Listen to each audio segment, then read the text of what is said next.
You're listening to the REITE Club podcast, where the focus is all about helping you grow your real estate investment portfolio and live the life you want to live. Come grow with us and join our community at thereiteclub.com. And now your hosts, Sarah Larby and Alfonso Salemi. I don't want to deal with the RTA anymore at this point, for a little while longer, right? Until we figure out what the delay might be like and what that looks like. But I'll tell you, when you look at the pros and cons, Airbnb is, and once this is all over, because it will be at some point, Airbnb just seems like the easiest solution in Ontario, where we are so handcuffed to what the RTA says, and the LTB is just a disaster. And let's talk about that for a minute. Sure. Yeah. Because you did a lot of, you've been looking at what's been happening and all that. And you mentioned Bill 184 a while ago. And can I just take a step back and say, for those people wondering what that even means, can you talk on what Bill 184 is and what that means for investors and landlords? Sure, I can speak to it at a high level. I even forget the name of the bill. It's I forget what it's called. I'll have to Google it or something. I'll check it out. But it's a bill that, of course, the government is saying that they're trying to benefit both landlords and tenants. And we were hoping that Bill at 184 was actually going to concentrate on some of the things that are in need of fixing.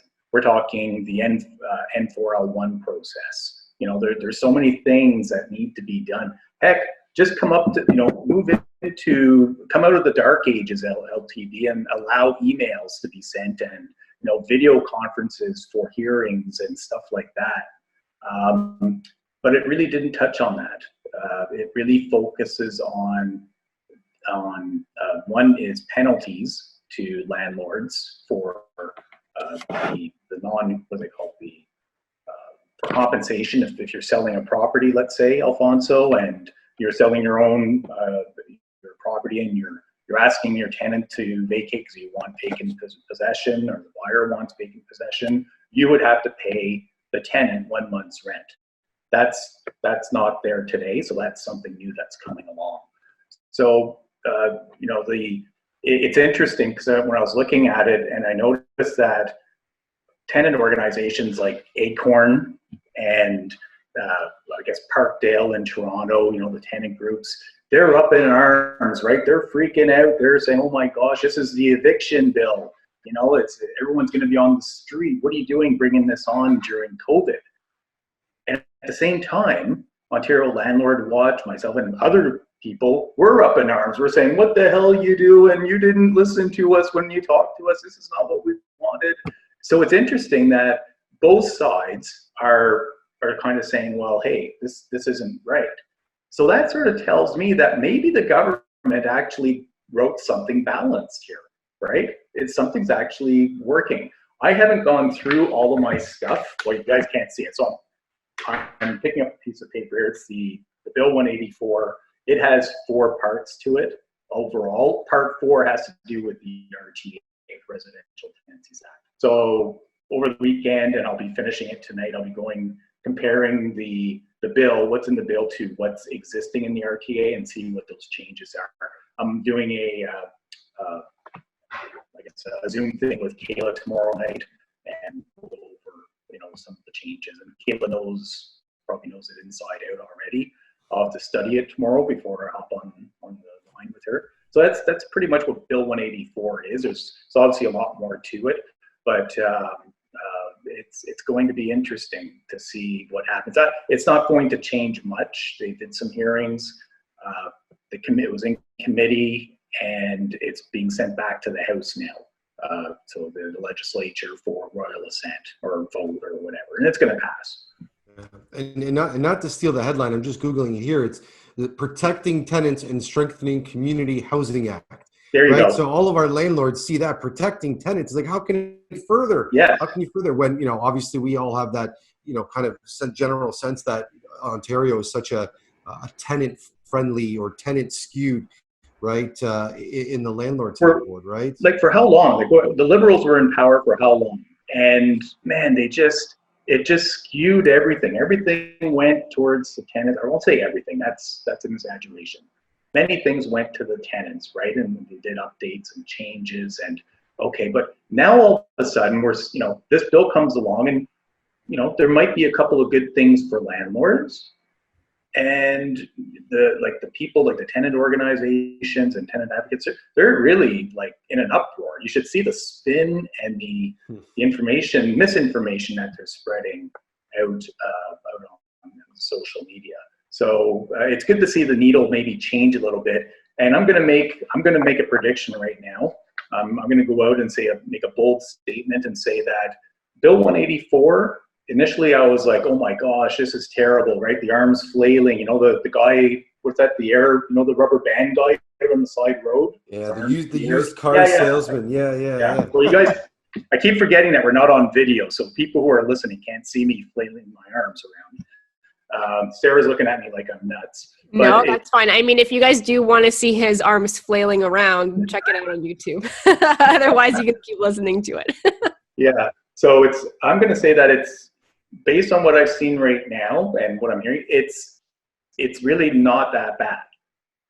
But I'm going to make that bold prediction. I haven't finished going through all of the reports and all the changes, but so far, okay, it's nothing that I'm going to walk away feeling all upset about or anything. That's for sure. Yeah. And you know what it is? It is timely that, through the midst of this pandemic, a lot of people worried about their current renters, their current acquisitions when they're bringing on properties that they're either going to burr, hold, and they're going to put new renters in there, right? So it's now not just because this new bill is coming out, but I think at any time, if you're going to have any rental properties in your portfolio, you should be aware of these acts and be that professional landlord or that professional housing provider that what you can and can't do, or have the team members that are going to do that for you. So, you work with primarily investors, mostly investors, if not exclusively. And what have you seen that have the rentals these days that they're currently clients? Are they still paying? Are there more delays? Has it, because of the CERB payments, have people been able to collect that? I know with your surveys you've been sending out throughout the COVID that you've been kind of polling landlords, right? From small, medium, large size landlords. What's the general sense out there? Is it like, I'm going to hold through, I'm going to keep getting the rents on, I'm scared to fill my units because, what's your general sense out there from all the people that you work with? It's a bit of everything. And I think initially when all of this started, when I started doing the surveys, the first one for April, and we were all kind of surprised at, wow, okay, everybody, I forget what the percentage was, but it was pretty high where people were getting 100% of their rent. Landlords were being paid their rent. Yes, there were some who defaulted. Mind you, that was at the beginning of COVID. So things hadn't really kicked in yet. And now, I guess for the second month when we did it, so that would have been May, there was definitely a little bit more, what's the word I say? Not fear, but just, okay, cautiousness maybe is the right word, a little bit of caution.